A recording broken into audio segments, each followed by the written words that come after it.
Hi, everyone. Thank you so much to Ron and everyone at Alaska Quarterly and at the museum for hosting us this evening. It's a great privilege to be reading with DM and with Karen. I just really deeply enjoyed hearing your poems in your voices.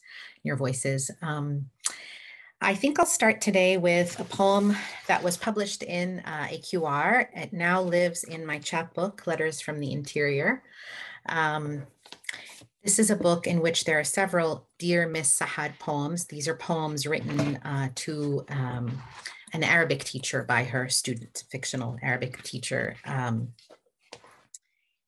Dear Miss Sahad, Unsent. I'm writing long after any words can reach you. My greatest fault continues to be my adamant belief in this world, this man-made project of coins and clay, because coins tarnish and clay must ultimately crumble. Religion keeps trying to save me from my misplaced devotion, to show me that where you now live offers a biosphere of mercy, lushness, shade, the end of drought, a better investment of time and prayers. I would like to give up praying.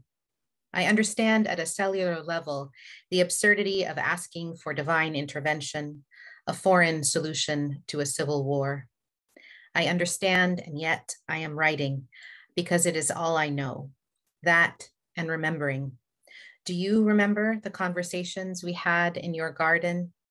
Do you remember a walk under the pistachio branches when you explained that borders aren't just ink printed on maps, and I asked if we could draw new ones, and you warned me against the sultry cry of such a rough beast? These are the questions that must never be asked in a poem. And so another poem from this collection, it's actually the last poem in the chapbook, also continues to evoke Miss Sahad, the Arabic teacher, and it also makes a reference to a past tense verb, asbaha. There are several poems in this chapbook that are in conversation with the sisterhood of Arabic past tense verbs.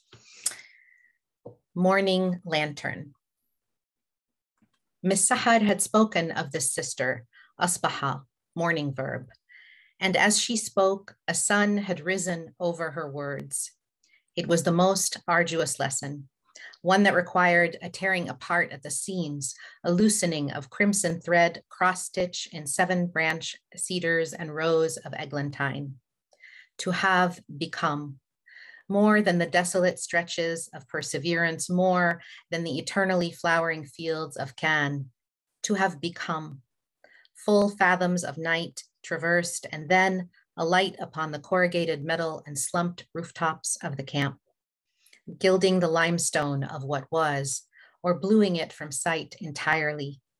To have become, to pass from one form into another, chrysalis dwellers finally cutting the wind with our own wings.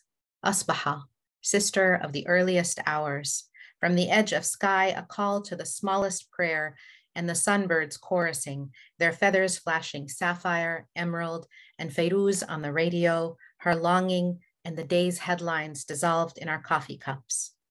To have become, to sunder a sorrow from our bodies and rise to soft, unburned wicks, to live. A lot of the poems I write revisit the refugee experience. I'm Palestinian American, and the Palestinian story is one that is a story of refugees who are still resisting and waiting for their chance to go home, to return to their homelands. And so that story and the way in which it opens up my heart to the refugee experience of neighbors and fellow human beings is a big theme in my work. So this poem is entitled Time Management, and it's from my first collection, my full-length Water and Salt. Time management. What if you knew that it could all be taken away? In the thin light of morning, between the dawn prayer call and the full glow of day, it could all go. A tsunami years in the making arrives at the shore of your life, swallows the wrought iron and stone of your world. What if you knew when your feet shuffled in slippers to the bathroom that morning that you would never shave again at that mirror, never pat your chin dry with the blue towel or ignore the crescendo of birdsong in the lemon branches beyond the window? Would you touch the walls in farewell one last time as you ran for your life? Would you linger over the tea, fill your lungs up with the fragrance of mint floating in your cup? Would you take things with you, impractical things that are difficult to carry because you'll spend forever wanting them? If you knew that on the other side of the century, your grandchildren would only be able to walk by your house, only look at the paint peeling off shutters from the street renamed, would you run? Would you save your life?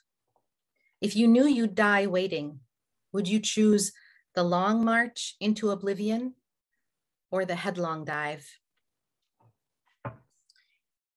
And I was going to read a newer poem to close, but I think I'm going to do a very Palestinian thing, which is to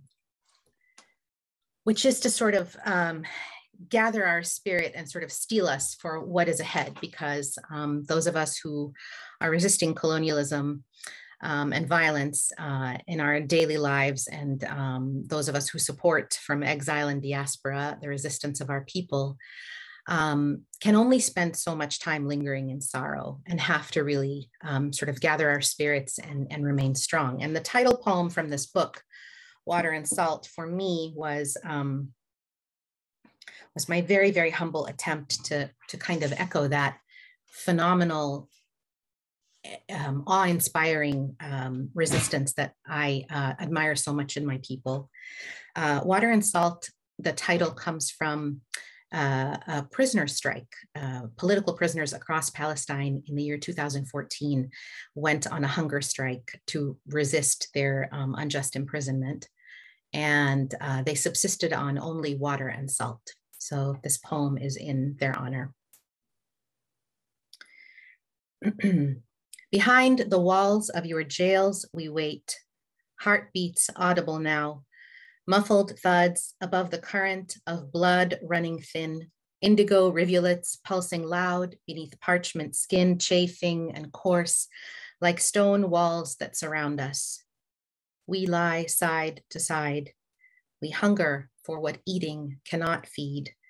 We carve out a sanctuary that no beating can tear down. No interrogation room scars can pierce. This is our ache.